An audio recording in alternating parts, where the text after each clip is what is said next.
Hi friends, இப்போ குஷ்பு அவர்கள் CM office முன்னாடி விஜய் அவர்களை சந்திக்கிறதுக்காக வந்த நியூஸ் தான் இப்போ சோஷியல் மீடியாவில் செம்ம வைரலாக போயிட்டுருக்கு. சடனாக எதுக்கு சிஎம் ஆஃபீஸ் முன்னாடி விஜய் அவர்களை சந்திக்கிறதுக்காக நிற்கிறாங்க?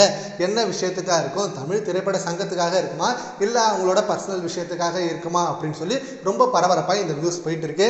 ஆனால் இப்போ கொஞ்ச நாள் முன்னாடியிலேருந்து குஷ்பு அவர்கள் பற்றினோ அண்ட் சுந்தர்சி அவர்கள் பற்றின நியூஸ் தான் சோஷியல் மீடியாவில் ரொம்ப வைரல் டாக்காக இருந்தது.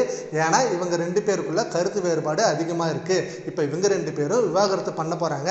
ரீசெண்ட் டைம்ஸ்ல தமிழ் சினிமால நல்ல செலிபிரிட்டிஸ் நிறைய பேர் விவாகரத்தை சீக்கிரமே அனௌன்ஸ்மெண்ட் பண்றாங்க. இது எந்த விதத்துல நியாயம்?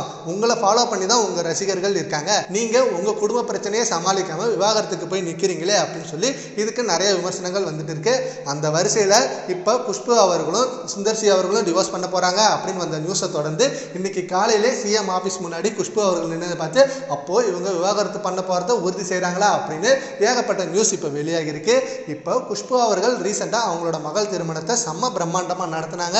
அந்த திருமணத்துக்கு தமிழ், கன்னடம், மலையாளம், தெலுங்கு இப்படின்னு எல்லா லாங்குவேஜில் இருக்க பெரிய பெரிய செலிபிரிட்டிஸ் எல்லாம் வந்து அந்த திருமணத்தை மிகப்பெரிய அளவில் நடத்தினாங்க. அண்ட் இப்படி இருக்க இந்த நிலையில அந்த கல்யாணத்திலே சுந்தர்சி அவர்களுக்கு பெருசா விருப்பம் இல்லை, எனக்கு இந்த வரன் பிடிக்கல அப்படின்னு சொன்னப்போ குஷ்பு அவர்கள் உங்க விருப்பம் முக்கியம் இல்லை, என்னோட விருப்பம் தான் முக்கியம் அப்படின்னு சொல்ற மாதிரி அந்த கல்யாணத்திலேருந்தே இவங்க ரெண்டு பேருக்குள்ள பிரச்சனைகள் வந்திருக்கு அப்படின்ற மாதிரி நியூஸ் கசிஞ்சுது. ஆனால் அதுக்கப்புறம் அது எல்லாமே ஃபேக் தான் அப்படின்ற மாதிரி சொன்னாங்க. அண்ட் இப்போவும் இந்த நியூஸ் ரூமர் தான், இவங்க ரெண்டு பேரும் நல்ல கப்புள்ஸாக தான் வாழ்ந்துட்டு இருக்காங்க அப்படின்னு இவங்களோட ஆதரவாளர்கள் சொல்லிட்டு இருக்காங்க. இந்த நியூஸை பற்றி உங்கள் ஒப்பீனியனை நம்ம கான்வர்சேஷனில் கமெண்ட் பண்ணுங்க. Thank you friends.